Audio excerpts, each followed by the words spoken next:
YouTube থেকে সব বড় বড় চ্যানেল গায়েব হয়ে যাচ্ছে। এটাই তো এখন ট্রেন্ডিং টপিক, তাই না? আর ট্রেন্ডিং টপিকে ভিডিও করলেই ভিডিও ভাইরাল। আসলে ভাই আপনারা পারেনও, বুঝছেন? মানে আপনাদেরকে যত বুঝাইতে চাই আপনারা ততই উল্টা বুঝেন। আমি কিন্তু আজ থেকে 10 দিন আগেই আপনাদেরকে এই আপডেটের ব্যাপারে জানাই দিছিলাম এবং বলছিলাম যে 2025-এ এই কাজগুলা করলে চ্যানেল ডিলেট হয়ে যাবে। তারপরেও আপনার হচ্ছে বড় বড় ইউটিউবাররা যেই আপনার ট্রেন্ডিং শুরু করলো, আপনারাও ঝাঁপায় পড়লেন, আতঙ্কিত হয়ে গেলেন, অনেকে তো ভিডিও করাও অফ করে দিছে। কয়েকজন আমাকে পার্সোনালি নক দিল যে ভাই কি অবস্থা, এটা কি, এই ভিডিওটা দেখে আমার একটু বলে দেন। কেন ভাই আমার এই ভিডিও দেখতে হবে কেন? আমি তো আগেই জানি যে ইউটিউবের 1 জানুয়ারি 2025 থেকে ডিজিটাল সিকিউরিটি অ্যাক্ট ইনেবল হয়েছে। এর কারণে এখন ফেক কিছু হইলেই ডিলিট হয়ে যাবে। তো এটা আপনাদেরকে আমি বলছি না? হ্যাঁ, আমি আইনের নামটা বলি নাই কেন? কেননা তখন আইনটা পাশ হয় না। আমি বলছিলাম যে নতুন পলিসি আসছে, এইটুকুই তফাৎ। তো এইটুকু তো বোঝার কথা আপনাদের। যাই হোক, সেটা আমার কথা না। থাম্বনেল এবং টাইটেল দেখে অবশ্যই বুঝে গিয়েছেন যে আজকে আমি বলবো যে কোন উপায়ে এগুলে জীবনেও আপনার চ্যানেল ডিলিট হবে না। আমি কিন্তু 2টা পলিসি বলে দিব। এতদিন তো শুনেন নাই। বলি আপনারা আসেন, লাইক কমেন্ট করে চলে যান, আমাকে বুঝান আর কি যে ভিডিও দেখতেছেন, কিন্তু আপনারা শিখেন না। এতে লস কিন্তু আপনারই, কেননা আমি ভিউ, লাইক, সাবস্ক্রাইবার এগুলোর উদ্দেশ্যে আসি নাই। আমি আসছি আপনাদেরকে বোঝানোর জন্য। তো কথা বাড়াবো না, সহজ কথা চলে যাই। যে কোনো একটা তথ্য আপনার বুঝাইতে গেলে এটা ব্যাকগ্রাউন্ডটা জানা লাগে, ভূমিকাটা লাগে আর কি। তো ভূমিকাটা হচ্ছে, এখন ইউটিউবে সবাই ভিডিও করতেছে যে কি 2025-এ বড় বড় চ্যানেল সব ইউটিউব ডিলিট করে দিতেছে। কেন ডিলিট করে দিতেছে ভাই? ডিলিট করে দিতেছে এটার কারণ কিন্তু হচ্ছে, প্রথম কারণ যে তারা আপনাদেরকে ফেক তথ্য দেয়। আপনি যেই ক্যাটাগরির চ্যানেলই হন, যেদিন কোনো ফেক তথ্য দিবেন 2025-এ বা এর পরে, ওই দিনই ইউটিউব স্ট্রাইক মেরে দিবে আপনাকে। আর পরপর 3টা স্ট্রাইক আসলে চ্যানেলটা একেবারে ব্যানিশ, কোনো নোটিশ নাই। এটা তো জানেন। এখন ফেক তথ্য কোনগুলা? আমি বলছিলাম যে আপনি ওই যে টাইটেলে দেখালেন একরকম, থাম্বনেল দেখালেন একরকম, করলেন আরেক রকম। এটা তো এক ধরনের ফেক আছে। আরেক ধরনের ফেক আছে, মানে হতেছে কি আপনি এমন কিছু দেখাইলেন যে জিনিসটা আসলে কোনো অস্তিত্ব নাই। এখন এটা কিরকম? যেমন ইউটিউবে এখন প্রচুর ভিডিও পাওয়া যায়, কিন্তু মানে বিশেষ করে how to earn money online, এইরকম চ্যানেলগুলোতে এটা বেশি হয়। যে আপনি অমুক সাইটে যান, তমুক সাইটে যান, একদিনে কোটিপতি হয়ে যান, অমুক সাইটে $2 ইনভেস্ট করেন, ওখানে $20 পান। মানে যে এই টাইপের যে ভিডিওগুলো করা হয়, এই ভিডিওগুলো যেই করবে 2025 সালে, সেই মনে করেন যে নিজের পায়ে নিজে কুড়াল মারবে আর কি। এই গেল একটা। আর দ্বিতীয়ত হচ্ছে কি, আপনার আমি আগেও বলছিলাম, আগের অনেক ভিডিওতেই বলছি যে হচ্ছে কি আপনি আপনার কন্টেন্টে কখনোই হার্মফুল কিছু দেখাইতে পারবেন না। হার্মফুল কি? যেমন মনে করেন আপনি আপনার ভিডিওতে হ্যাকিং শিখাইতে পারবেন না, সেটা যে কোনো কিছু হ্যাকিং হোক। অথবা আপনি আপনার ভিডিওতে শিখাইতে পারবেন না কিভাবে সুইসাইড করা যায়। এই কথাগুলো কিন্তু পুরাতন, আগেও বলছি, আবার বলতেছি, আজকে শুনে নেন মনোযোগ দিয়ে প্লিজ। তাহলে আপনার আতঙ্কিত হওয়া লাগবে না, সারা জীবন ইউটিউব চ্যানেলটা আপনার থাকবে। তারপরে আপনার ডিজিটাল সিকিউরিটি একটা আরো কি বলা আছে?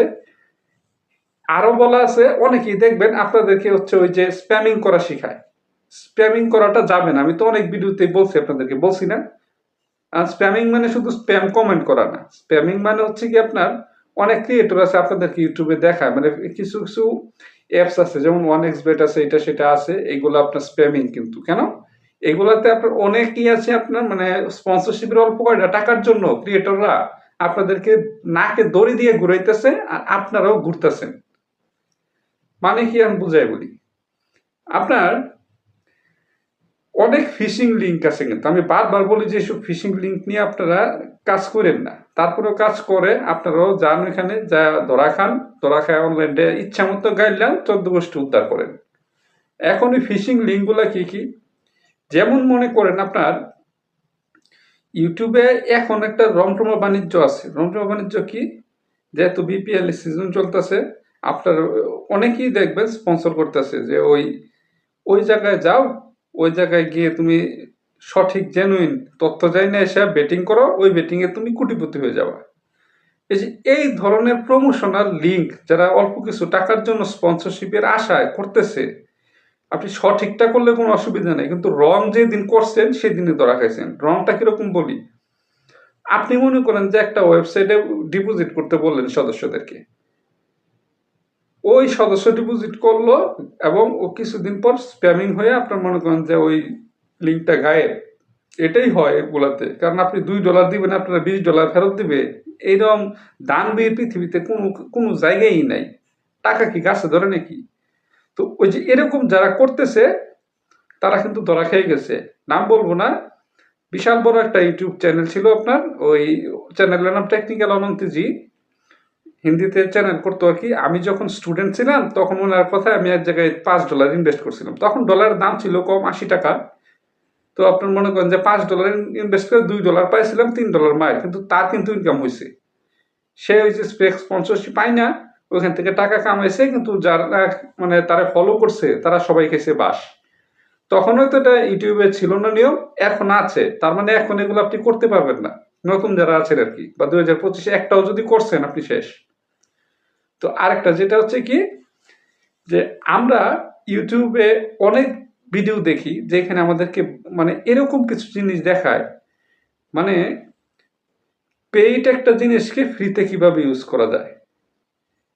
প্লে স্টোরে অনেক অ্যাপস পাওয়া যায় যেগুলো টাকা দিয়ে কিনতে হয়, টাকা দিয়ে সাবস্ক্রিপশন করতে হয়, এগুলো করার পরেই ইউজ করা যায়। কিন্তু ইউটিউবে অহরহ ভিডিও আছে যে কিভাবে আপনার টাকা ছাড়া কাইডমাস্টারের লোগো পরিবর্তন করবেন, মানে লোগোটা ভাসবে না, অথবা কিভাবে টাকা ছাড়া নেটফ্লিক্সের সাবস্ক্রিপশনটা নিবেন। মানে এই ধরনের অনেক ভিডিও আছে না, আমি এক্সাম্পল দিলে অনেক বড় হয়ে যাবে। মানে এইরকম যারা হচ্ছে গিয়ে শিখাবে আপনাদেরকে, তারা ধরা খাবে, তাদের চ্যানেলে স্ট্রাইক আসবে, আর 3টা স্ট্রাইক আসলেই চ্যানেল গায়েব। অর্থাৎ বুঝতেছেন এই আলোচনাগুলো থেকে, মানে এরকম অনেক আছে, সারা রাত আলোচনা করা যাবে, এগুলো জাস্ট একটু ভূমিকা দিলাম। এখন আসি মূল আলোচনায় আজকের। তো মূল আলোচনা কি, যে কোন 3টা কাজ করলে জীবনেও আপনার চ্যানেল ভ্যানিশ হবে না। বুঝছেন? কিন্তু আমার মন গড়া কথা না, এগুলা ইউটিউবের পলিসিতে আছে, আপনারা দয়া করে দেখে নিবেন। আর যদি কেউ ইউটিউবের পলিসি, যেহেতু ইংলিশ পারেন না, বাংলা যদি লাগে, ওই বাংলা ফাইলটা আমার কাছে আছে, বইলে কমেন্ট করলে আমি আপনাকে বাংলা ফাইলটা আমার ওই যে হোয়াটসঅ্যাপে দিয়ে দিব, অসুবিধা নেই। তো ইউটিউবের উদ্দেশ্য কি এটা বুঝতে হবে, বুঝা তারপর কাজ করতে হবে। ইউটিউবের প্রথম উদ্দেশ্য হচ্ছে গিয়ে আপনি ইউটিউবে ভালো মানের অর্গানিক ভাবে জেনুইন, মানে কোনো ফেক থাকবে না ওইখানে, জেনুইন তথ্য সম্বলিত কন্টেন্ট ক্রিয়েট করবেন। তাহলে আপনার কিন্তু 1 নম্বর পলিসি এসে গেল, মানে আপনি ইউটিউবে অবশ্যই জেনুইন ভাবে কাজ করবেন, নিজের কন্টেন্ট নিয়ে কাজ করবেন, কোনো ফেক কিছু দিবেন না, কোনো মানে ফেক স্পন্সরশিপের দরকার নাই আপনার। নিজে কাজ করবেন, জেনুইন কাজ করবেন, অর্গানিক কাজ করবেন। এটা করলে আপনার চ্যানেল জীবনে কোনো স্ট্রাইক খাবে না। দ্বিতীয়ত, আপনি এত বড় একটা প্ল্যাটফর্মে কাজ করতেছেন, ইউটিউব থেকে আপনি ডলার ইনকাম করবেন, তাহলে কি করতে হবে বলেন তো? ইউটিউবের যে পলিসিগুলো আছে এগুলো আপনার জানা থাকা লাগবে, অর্থাৎ পলিসির বাইরে যায় কোনো কাজ করবেন না। এখন পলিসির মাঝে কমন কিছু পলিসি আছে, যেমন আপনার মনে করেন যে ইউটিউব কমন পলিসির মাঝে আছে আপনি কাউকে পার্সোনাল অ্যাটাক করতে পারবেন না, বা কাউকে সরাসরি আপনি হচ্ছে গিয়ে পার্সোনাল আইডেন্টিফিকেশন যেগুলো আছে এগুলো রিভিল করতে পারবেন না। অর্থাৎ আপনি মনে করেন যে আপনার সাথে, আপনি ইন্ডিয়ারই একজন, আপনার সাথে শাহরুখ খানের খুব ভালো সম্পর্ক, এখন আপনি চাইলেই শাহরুখ খানের মান্নাত বিলাতে কি কি আছে এগুলো ওনার পারমিশন ছাড়া আপনি ভিডিও করে ছাড়তে পারবেন না। মানে এই টাইপের পারমিশন যেই জিনিসগুলোতে প্রয়োজন, বা আপনি চাইলেই কারো ভোটার আইডি কার্ড আপনি ফ্ল্যাশ করতে পারবেন না, এইরকম তথ্যগুলো আপনি দিবেন না কখনোই, আপনার কোনো ভিডিওতেই না। তাহলে 2টা টিপস গেল না? প্রথম তো কি, অর্গানিক ভাবে নিজের কন্টেন্ট নিয়ে কাজ করবেন, আর দ্বিতীয়ত হচ্ছে গিয়ে আপনার পলিসি মেনে কাজ করবেন। আর তৃতীয়ত যে জিনিসটা, এটা আবার অনেকে মানতে চাইবেন না, কেননা এটা মানলে আপনার তো শেষ। দেখেন, ইউটিউবের যাত্রা শুরু হয়েছে কেন জানেন? ইউটিউবের যাত্রা শুরু হয়েছে আপনার কন্টেন্ট ক্রিয়েট করার জন্য, like, comment, subscription, views, watch time এগুলো পাওয়ার জন্য না। মানে বাংলা কথা বুঝছেন? ইউটিউবে আপনি যে কন্টেন্ট ক্রিয়েট করেন আর প্রতি ভিডিওতে লাইক, কমেন্ট, সাবস্ক্রাইবের জন্য পাগল হয়ে যান, বিষয় ওইটা না। ইউটিউবটা আপনার ক্রিয়েট হয়েছে যাতে দর্শকরা ভালো মানের কোনো কিছু খুঁজে পায় ইউটিউবে যায়, মানে সার্চ করলে যাতে সে একটা এমন জিনিস পায় যেটা তার ডেইলি লাইফে কাজে লাগে। এখন আপনার তাহলে কি করা যাবে না, ওই যে সাপ ফর সাপ, তারপরে আপনার অন্য জায়গা থেকে কিনে আনা, তারপরে হচ্ছে গিয়া ওই যে একটা গ্রুপ করলাম, আমি তার 10টা ভিডিও দেখে দিব, সে আমার 10টা দেখে দিবে। অর্থাৎ এরকম ইলিগেল কোনো অ্যাক্টিভিটিস আপনার চ্যানেলে আপনি কখনোই করবেন না। আপনি ইলিগেল কোনো অ্যাক্টিভিটিস আপনার চ্যানেলে করবেন না, জেনুইন কাজ করবেন, অর্গানিক কাজ করবেন। আপনি যদি ভালো কন্টেন্ট করতে পারেন তাহলে আপনার এখানে সাবস্ক্রিপশন অটোমেটিক আসবে, আপনার বলতে হবে না, ভিউজ অটো হবে, ইউটিউব নিজে আপনার ভিডিও প্রমোশন করবে যদি আপনার এটা অথেন্টিক হয়, ভালো কোয়ালিটির হয়। এখন অনেকে বলবেন হ্যাঁ দেখছি দেখছি 500-600 ভিডিও আপলোড করে ফেললাম, তাও 1000টা সাবস্ক্রাইবার হলো না আমার। এটা হয় না, কারণ হচ্ছে আপনি 500-600 ভিডিও আপলোড করেন নাই, আপনি নাম্বার আপডেট করছেন, অর্থাৎ ভিডিও নাম্বার বাড়াইছেন, কোয়ালিটির দিকে নজর দেন নাই। আপনি নিয়মিত কাজ করেন, ভালো কোয়ালিটির কাজ করেন, এক ভিডিওতে 1000 সাবস্ক্রাইবার আসতে পারে, অসুবিধা কিচ্ছু নাই। এই ছিল আর কি মোটামুটি কথা, যে এই 3টা জিনিস যদি মাথায় রাখতে পারেন তাহলে জীবনে যত ধরনের পলিসি আপডেট হোক, আপনার চ্যানেল এখন আছে, 2030-এ থাকবে, 2050-এ থাকবে, যতদিন বাঁচবেন ততদিনই থাকবে, ডিলেট হবে না। কারণ এই মৌলিক জিনিসগুলো ইউটিউবের কখনোই পরিবর্তন হয় না। হ্যাঁ, একটা সময় ছিল আপনার যখন দেখেন ক্লিক বেট করা যেত, এখন ক্লিক বেট করা যায় না, নিষেধ। এরকম তো যাওয়ার দরকার নাই, আপনি আপনার নিজের কন্টেন্ট দিয়ে করবেন, কন্টেন্টে যা করছেন মেটাডাটা তা লিখবেন, থাম্বনেল সেরকম করবেন, শেষ। তারপর যেটা কি, যে আপনি জেনুইনলি কাজ করবেন, অর্গানিক্যালি কাজ করবেন, কোনো জায়গা থেকে কোনো কিছু কেনার চেষ্টা করবেন না। আরেকটা কি, যে হচ্ছে আপনি জীবনে কোনো স্প্যামিং এর ধার ধারবেন না, ইলিগেল কোনো কিছু আপনার চ্যানেলে দেখাবেন না। কথা কিন্তু শেষ। আশা করি বুঝছেন, আর না বুঝলে আমি সরি, আমি বুঝাইতে পারি নাই। তো আজকের টিউটোরিয়ালটা অনেক লম্বা হয়ে গেছে, সেই জন্য দুঃখিত। আর যেটা বলছিলাম যে হচ্ছে সকলে ভালো থাকুন, নিয়মিত কাজ করুন, ইনশাল্লাহ ইউটিউবে সফলতা পাবেন। সেই পর্যন্ত সকলে ভালো থাকুন, সুস্থ থাকুন। আল্লাহ হাফেজ।